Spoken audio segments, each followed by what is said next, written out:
Boa noite, família.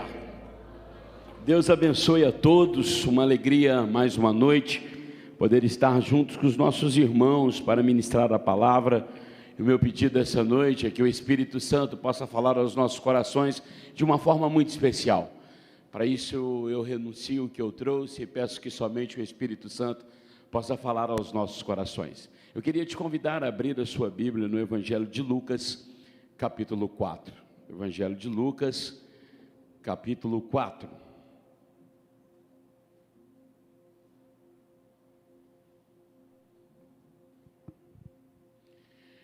Evangelho de Lucas, capítulo 4, versículo 1.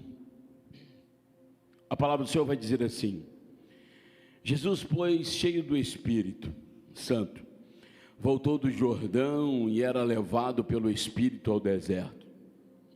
Durante 40 dias, sendo tentado pelo diabo, e naqueles dias não comeu coisa alguma.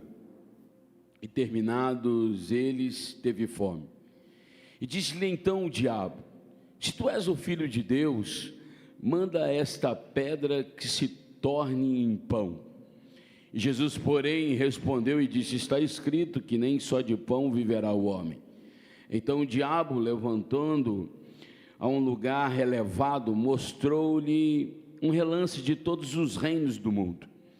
E disse: dá-lhe toda a autoridade e glória destes reinos, porque me foi entregue e te dou a quem e a dou a quem eu quiser. Se tu me adorares, será tudo seu. E respondeu Jesus: está escrito, ao Senhor teu Deus adorarás e é só ele servirá.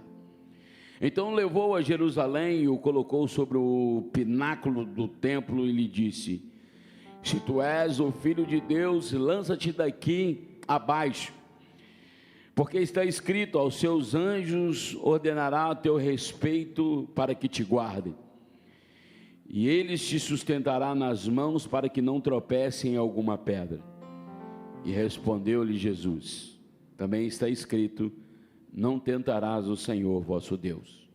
Assim tentou o diabo, acabado de toda a tentação, retirou-se dali para uma ocasião oportuna. Daí nós vamos ler, que o Espírito Santo possa falar conosco nessa noite de uma maneira muito especial.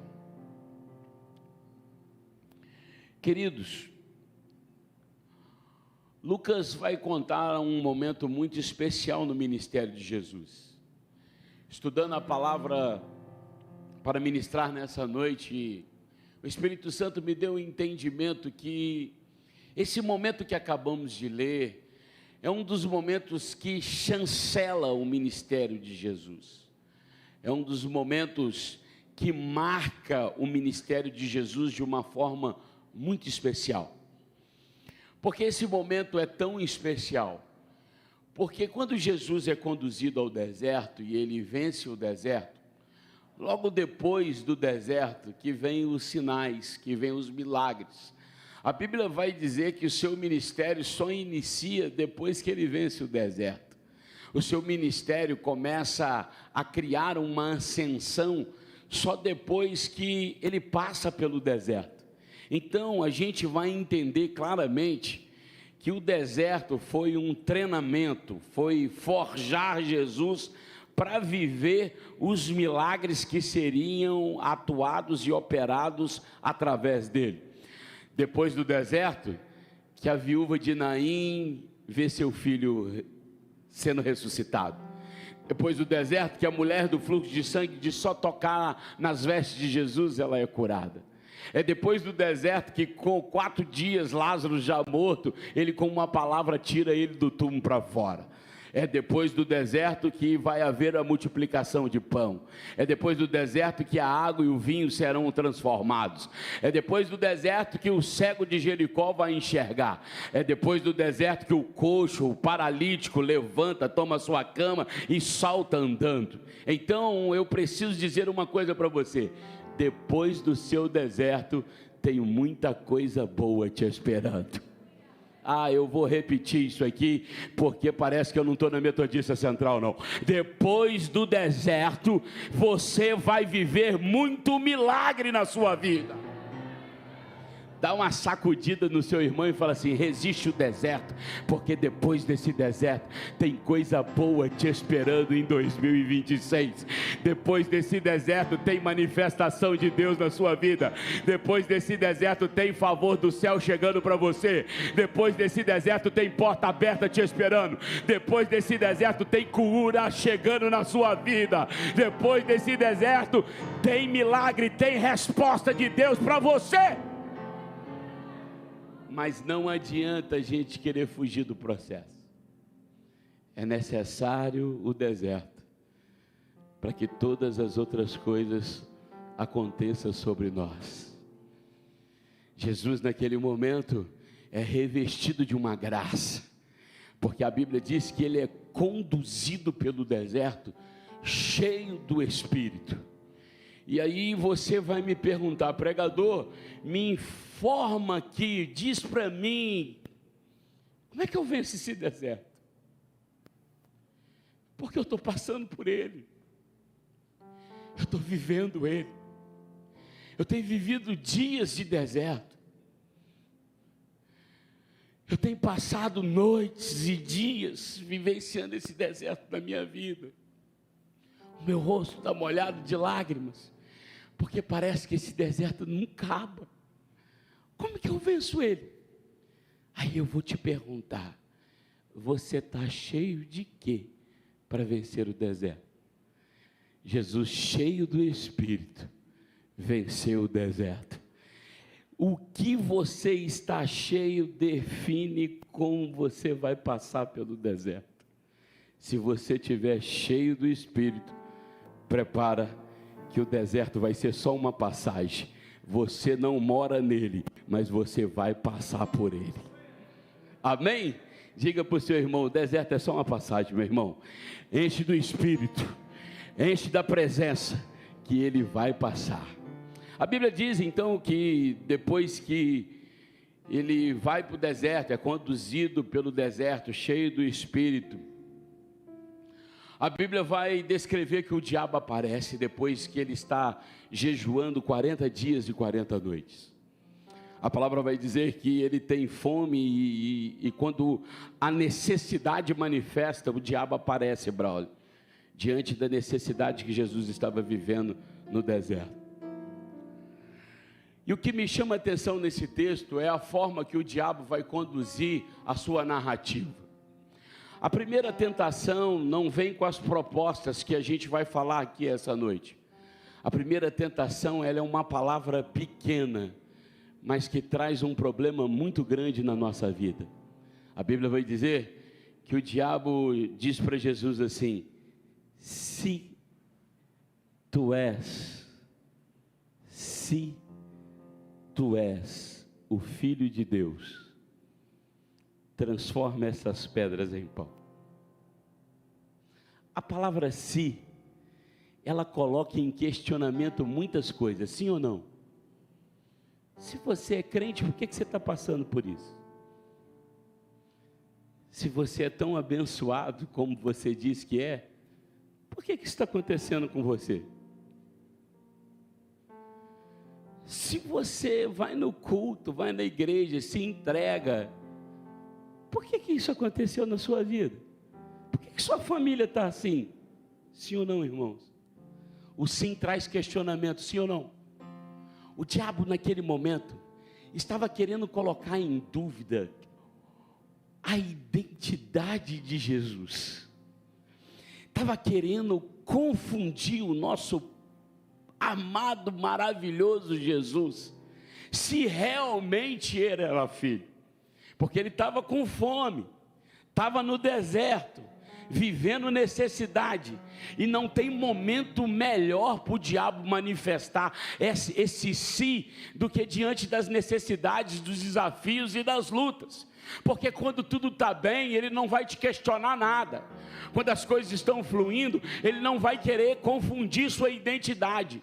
Mas é na contradição, é nos momentos difíceis que ele vai manifestar uma condição, uma partícula de condição sim, para colocar em dúvida: realmente, por que eu estou assim? Realmente, será que ele me ama? Realmente, será que eu sou filho mesmo? Será que realmente ele está comigo? Porque diante das dificuldades, dos momentos difíceis, são os momentos que a gente mais esquece das promessas e de quem a gente é em Cristo.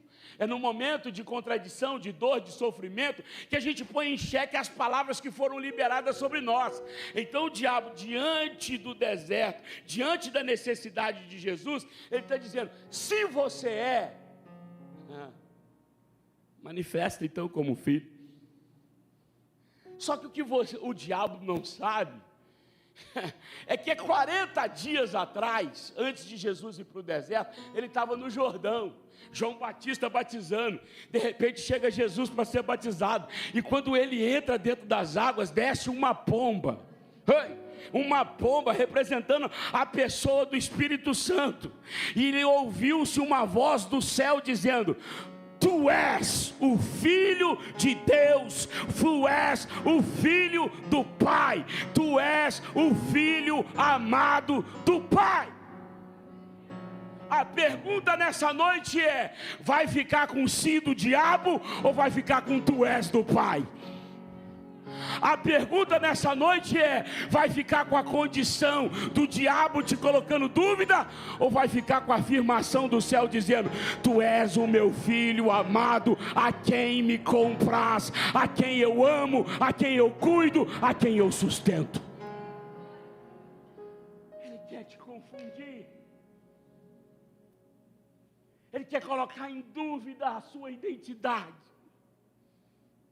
Ele quer colocar em dúvida se realmente você é filho, por causa dos problemas que você está vivendo. Mas tem um céu bradando nessa noite sobre essa igreja, olhando para você agora e dizendo: tu és o meu filho, tu és quem eu amo, tu és quem eu sustento, tu és quem eu enxugo a lágrima, tu és quem eu fortaleço, tu és quem eu vou prover, tu és quem eu vou amar, tu és quem eu vou cuidar. Os céus estão abertos e estão firmando a sua identidade, que você é o filho escolhido do Pai. O diabo não teme chancelas. O diabo não teme quantos anos você tem de cristão. O diabo não teme quantas vezes você vem à igreja, o quanto de bom a pessoa que você é. Ele teme se você é filho, porque se você é filho, você tem um pai que te cuida de você. Se você é filho, você tem um pai que garante vitória na sua vida.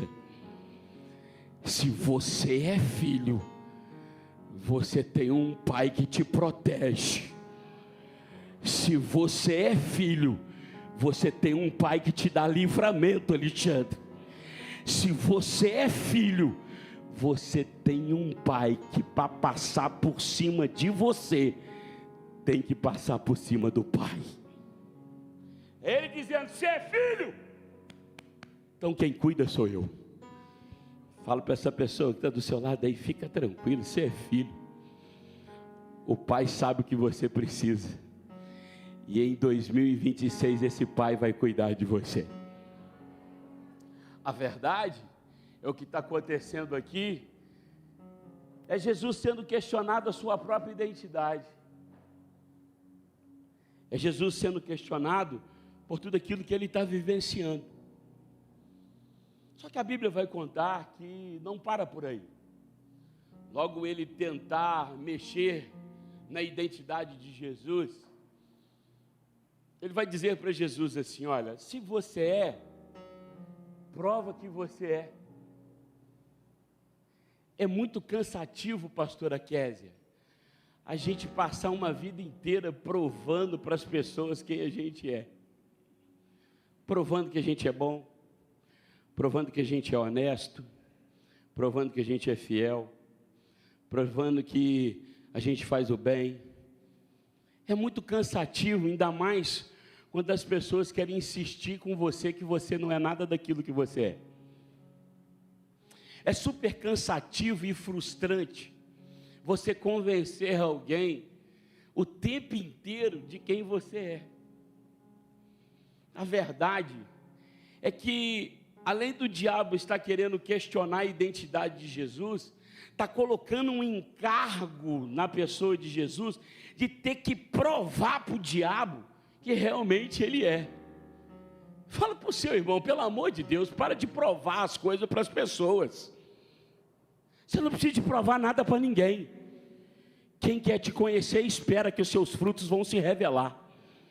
Não tem nada melhor do que os frutos, porque eles revelam se a árvore é boa ou não, se ela dá fruto ou não.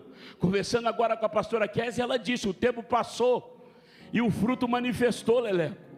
Pessoas que questionavam, viram os frutos. Pessoas que diziam o contrário, viram o quanto que não era nada daquilo.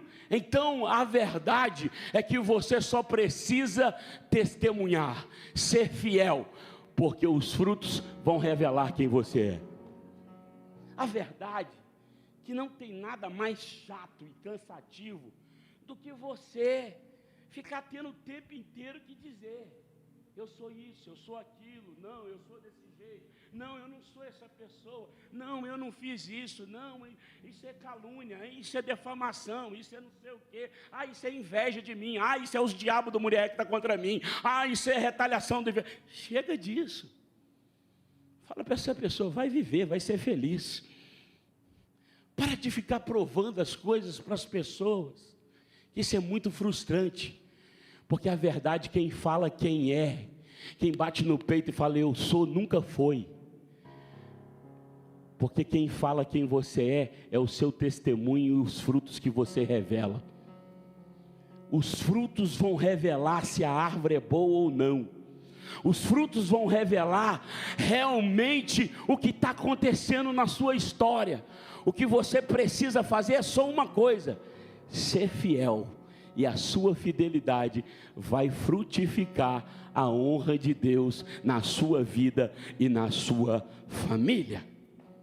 Somente isso. Então o diabo está querendo colocar um peso do encargo na vida de Jesus, dizendo: então prova que você é bom, prova que você tem poder, prova que você é um enviado, prova que você é filho, fazendo isso, fazendo aquilo.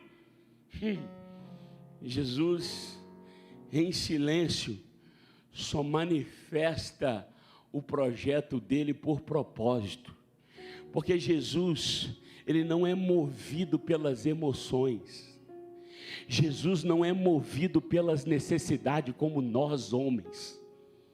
Nós muitas das vezes nos movemos por necessidades, porque queremos resolver o problema do hoje.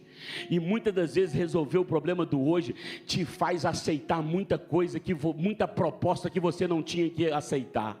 A verdade que você precisa de entender, que quem move pela necessidade, sacrifica um futuro pelo presente. A verdade que você precisa de entender isso. Esaú chegou com fome, e tudo que ele queria era um prato de lentilha para matar a sua fome. Jacó, com um guisalho cheiroso, está dizendo: vou matar a necessidade dele, vou sacrificar o futuro dele de primogenitura por um prato de lentilhas. Diga para o seu irmão: não negocie pelas necessidades. As necessidades muitas das vezes fazem a gente apertar a mão de quem a gente não tinha que apertar. As necessidades muitas das vezes fazem você envolver com pessoas que você não tinha que envolver. As necessidades fazem você fazer acordos que você não tinha que fazer. As necessidades às vezes fazem você aceitar situações que você não deveria aceitar. Mas por causa da necessidade ela gritou: não, eu fiz isso porque eu estava precisando. Não, eu entrei lá porque a minha carne gritou. Eu me envolvi porque eu estava carente. Eu fiz isso porque eu estou muito tempo sozinho. As necessidades não governam a nossa vida. Quem governa a nossa vida é o propósito de Deus na nossa história. Eu preciso liberar uma palavra neste domingo aqui para você. Não permita que as necessidades direcionem a sua vida. Necessidade passa. Hoje eu estou com fome, daqui a pouco eu não estou. Amanhã eu não estou mais, depois eu estou de novo. Necessidade não acaba, mas propósito dura para sempre. Muitas das vezes, nós, pelos nossos entusiasmos e pelas nossas emoções, permitimos que elas nos governem. E essas emoções vão nos levar em situações, em lugares e pessoas que vão sacrificar a nossa identidade. Era exatamente isso que o diabo queria com Jesus. Transforma essa pedra aí em pão. Você não está com fome? A pedra não está aqui, você não tem poder. Só que a verdade, por trás disso tudo, havia uma intenção muito grande do diabo, porque ele sabia que no Evangelho de João, capítulo 1, vai dizer: e no princípio ele era o verbo, e o verbo estava com Deus, e o verbo se fez carne e habitou entre nós. Então o que isso quer dizer? Que Jesus era a ação, tinha o poder da palavra. Se ele liberasse a palavra, pedra transforma em pão, transformava na hora. Então ele queria que Jesus, naquele momento de fome, de necessidade, antecipasse o projeto de Deus para a vida de Jesus. Porque eu não sei se você sabe, mas eu vou te contar essa noite. O ministério de Jesus começou como, irmãos? Num casamento em Caná da Galileia. E ele, o que ele fez? Ele transformou uma água em vinho. Então Jesus queria que o ministério de Jesus naquela hora fosse antecipado, transformando a pedra em pão. Sabe para quê? Porque naquele momento só Jesus comeria, só Jesus satisfaria. Mas lá na boda de Caná da Galileia, não era só Jesus alimentando, mas era a família, era o casamento, eram os discípulos, era toda a Caná da Galileia. Então o que Jesus faz não é só para ele, o que Jesus faz é para você, é para mim, é para a igreja, é para todos nós. Não sacrifique, não antecipe o projeto. Tudo que o diabo quer é que você vive precipitações, é que você antecipe. Porque as nossas falhas e os nossos erros vêm pelas nossas escolhas e pelas precipitações que tomamos. Quem é ansioso aqui? A ansiedade gera precipitação. Vivemos uma geração mais ansiosa do mundo. Não conseguimos esperar nada. Queremos o fast food. Queremos tudo pronto. Queremos viver o agora, o hoje. E Jesus está dizendo: tudo tem um tempo. E eu não vou antecipar nada que o Pai não queira na minha vida. Eu preciso dizer para alguém aqui, Deus me revela que alguém precisa de escutar isso aqui essa noite. Não antecipe as etapas na sua vida. Não precipite nas suas escolhas, nas suas decisões. Não apresse os seus pés, porque eles podem colocar você em risco. Porque a Bíblia em Provérbios vai dizer: enganoso é o coração do homem. Há propósito no coração do homem que parece ser bom, mas no fim traz a morte. Eu preciso dizer para você: tudo que o diabo quer é que você antecipe, que você precipite, mas há uma espera. Tudo que você espera em Deus, Deus promove a sua vida e a sua história. Não, o meu ministério não começa aqui com você, diabo. Aqui no palco só tem você vendo. em Caná da Galileia vai ser um testemunho para uma cidade. Eu não vim aqui mostrar nada para o diabo, eu vim aqui mostrar para o Pai. Ele se frustra, porque Jesus não cai na cilada da necessidade. Isso precisa ser gravado na sua vida, porque em 2026 necessidades vão gritar dentro de você, mas não permita que elas te governem. Permita que o Cristo te sustente em meio às necessidades, perseverando, sendo fiel, porque o melhor está por vir. Amém? A Bíblia vai dizer que ele acaba de vencer essa etapa, onde o diabo mexe na sua identidade, onde o diabo tenta fazer com que ele precipite, e de repente, quando o diabo entende que Jesus não cairia naquela cilada, ele tenta outra. Porque o diabo tem uma característica que a gente não tem. Ele é paciente. Se ele investir em uma área e você resistir, ele espera para investir em outra. Em rugir nas suas fragilidades, nas suas fraquezas, nas suas tentações, para poder tentar te roubar. Aí a Bíblia diz que de repente, em espírito, ele aparece Jesus no alto do monte. Sabe o que eu achei interessante nesse texto? Que não mostra ele subindo, mostra ele só no topo. A proposta do diabo é essa, Alexandre, são resultados rápidos, promoções rápidas, vitórias instantâneas. Diga para o seu irmão, desconfie de resultados rápidos. Samuel, Jesus não trabalha com resultado rápido, Jesus trabalha com processo, com fase, com ciclos, com etapas, com jornada, com caminhada. É de grau em grau, de del em del, até chegar no céu. É a verdade. É que o diabo está querendo levar Jesus logo num alto sublime monte, num alto sublime trono, colocar ele no alto dos montes e mostrar todos o mundo inteiro ali. Ele diz, está vendo tudo aqui do alto, você consegue ver tudo, você está vendo que você está no topo, uau, você chegou lá em cima.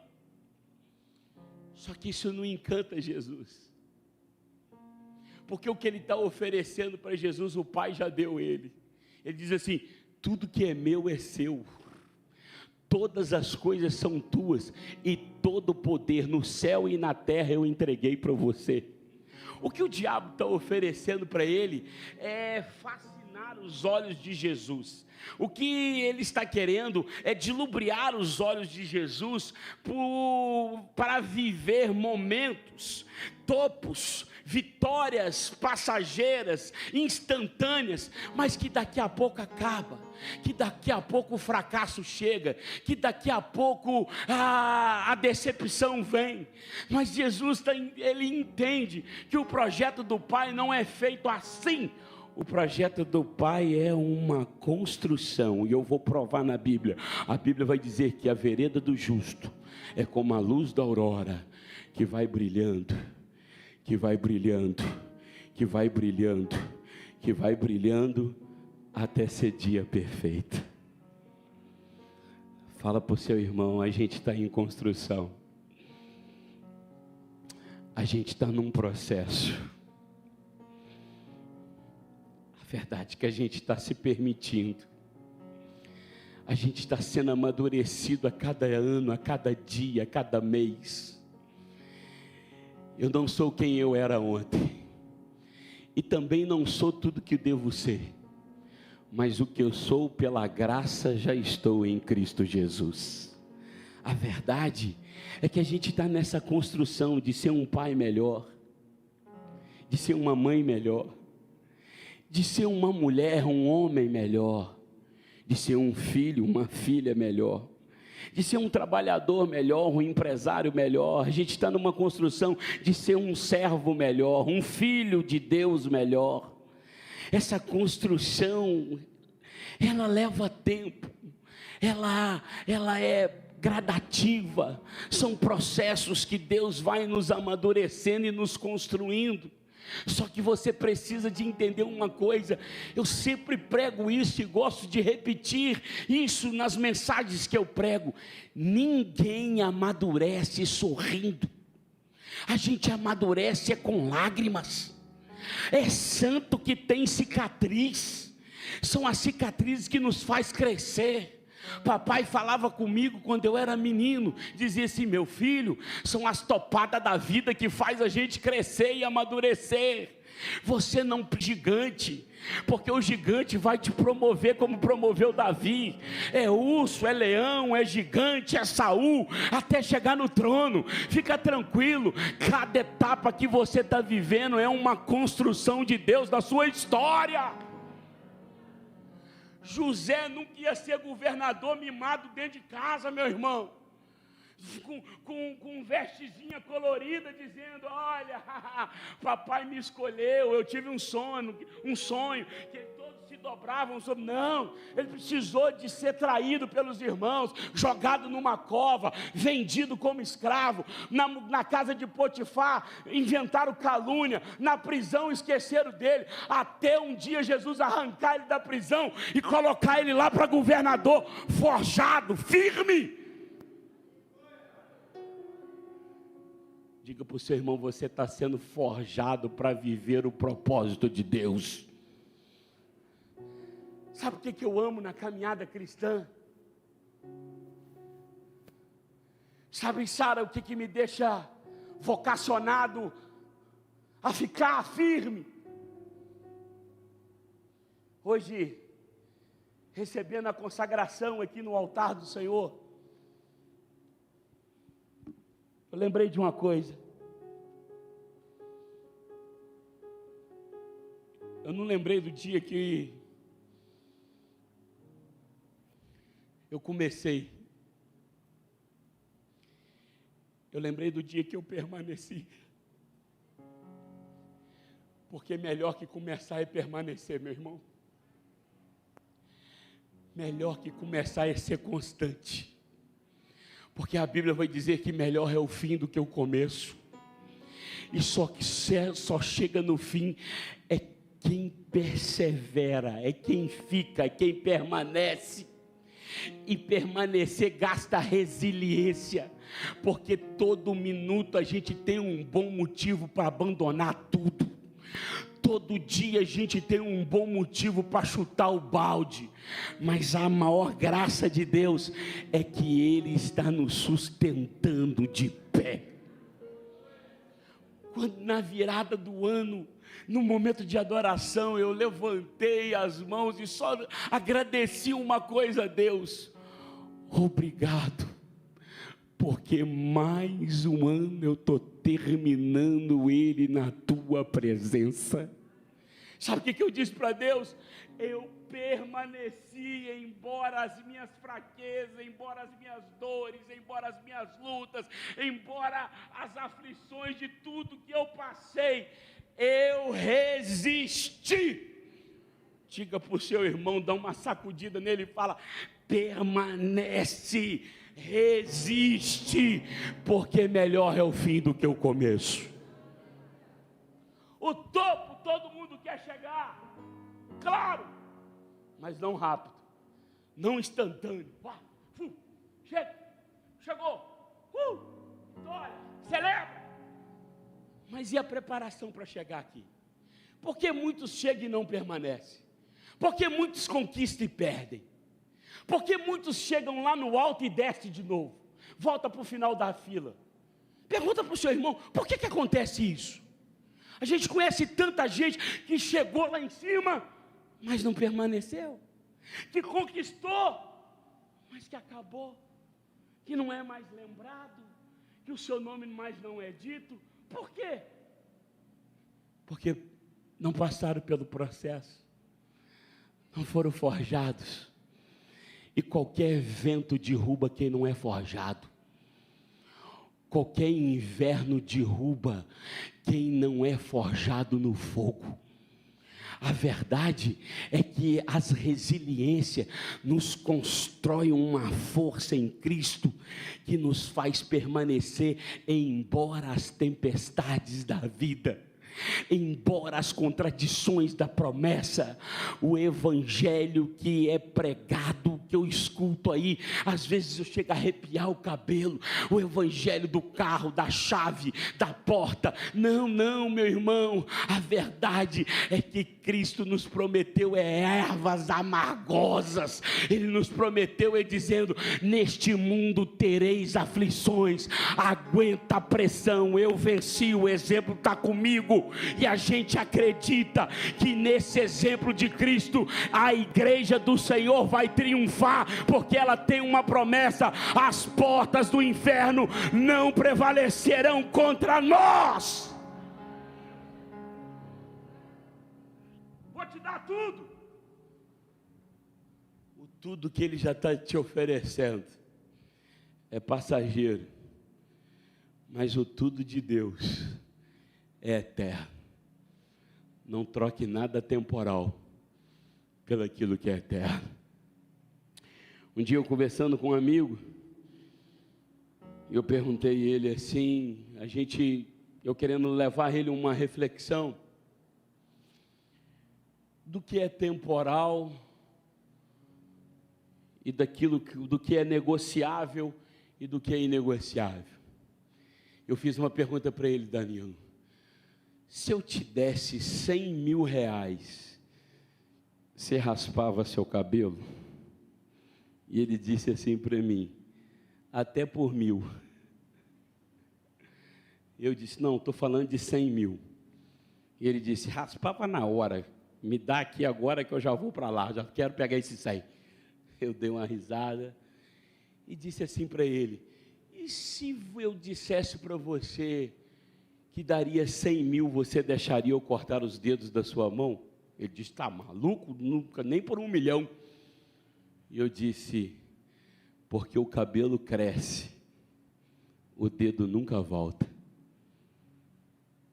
Cuidado para você não trocar aquilo que nunca mais volta na sua vida por aquilo que cresce toda hora. Tem coisas que são temporais, tem coisas que são negociáveis, e existem coisas que são inegociáveis na nossa vida. Eu não sacrifico o meu presente, eu não vou sacrificar o meu futuro por um presente passageiro. Amém? A Bíblia vai dizer que Jesus vence a tentação, onde Ele oferece tudo. Aí ele já estava no topo, isso me chamou a atenção. Ele já estava no alto, no topo, e ele agora não desce com Jesus. Eles transportam ele agora para o alto do penáculo em Jerusalém, num lugar de maior religiosidade da época. O penáculo de Jerusalém era um lugar de adoração, era um lugar onde as pessoas estavam ali todas atentas para o que acontecia em Jerusalém, o momento de sacrifício, de tudo aquilo que acontecia em volta de Jerusalém. E ele leva lá no alto do penáculo e diz assim para ele assim: está escrito que se você lançar daí, o Senhor dará ordem aos seus anjos para que nenhum mal te aconteça. Lança daí.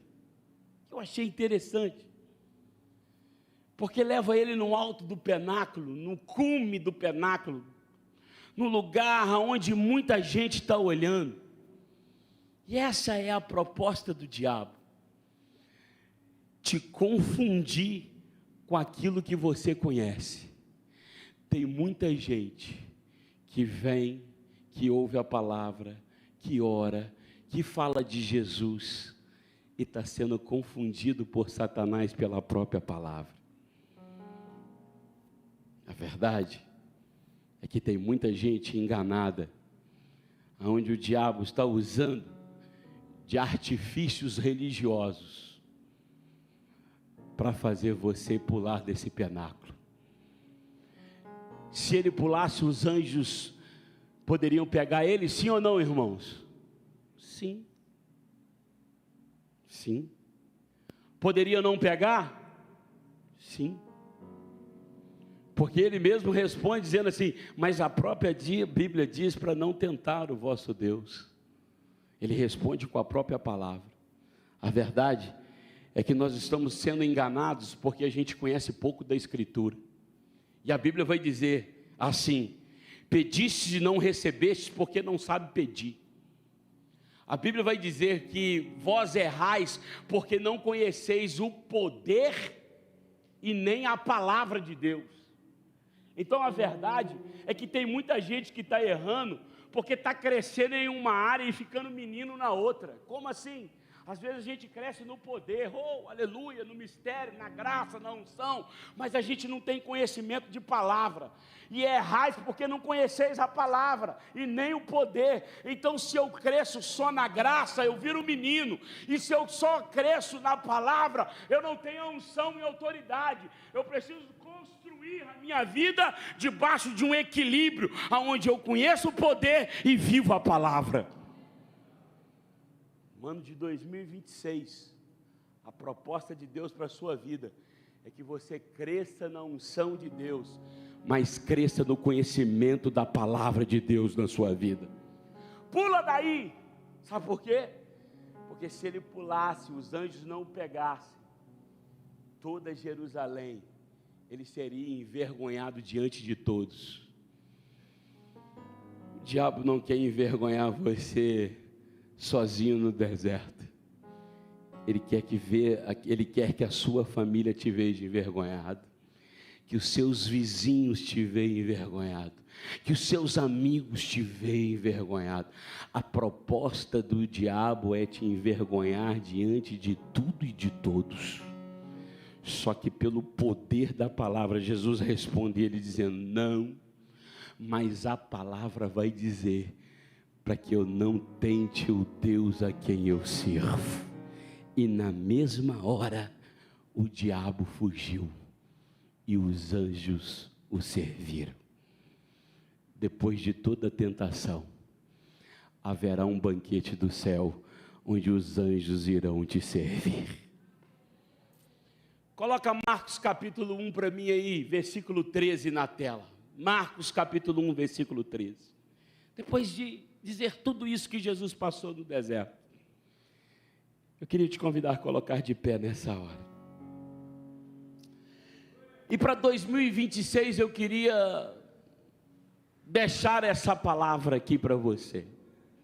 Depois do deserto, depois dos 40 dias e dos 40 noites, a Bíblia vai dizer, volta para mim,